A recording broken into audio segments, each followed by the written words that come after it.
Tim Direktorat Kriminal Umum Polda Aceh dan anggota Satuan Reskrim Polres Aceh Barat mengamankan 5 orang terduga pelaku penembakan pos polisi sektor Pantonru, Polres Aceh Barat yang terjadi Kamis dini hari. Selain itu, polisi juga memburu pelaku lainnya.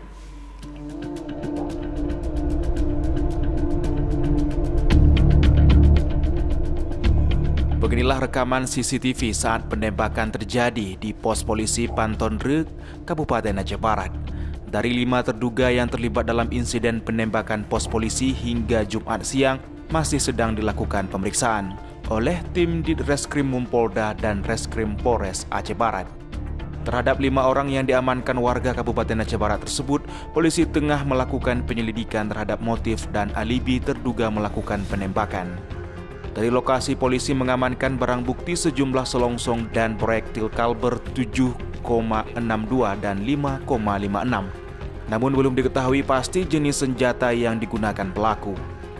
Kombes Pol Winardi mengatakan polisi masih mencari alibi dari kelima pelaku. Untuk jenis senjata juga masih dilakukan pendalaman.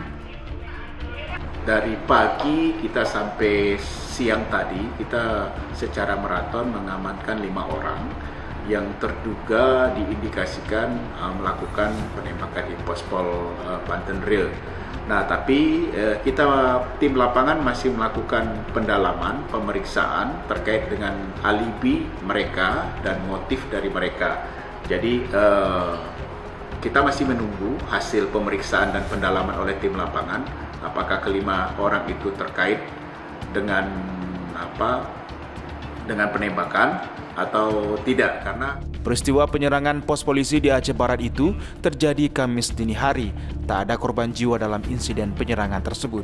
Karena saat kejadian, 2 anggota polisi yang bertugas berada di dalam kantor dan berhasil menyelamatkan diri dari sasaran timah panas.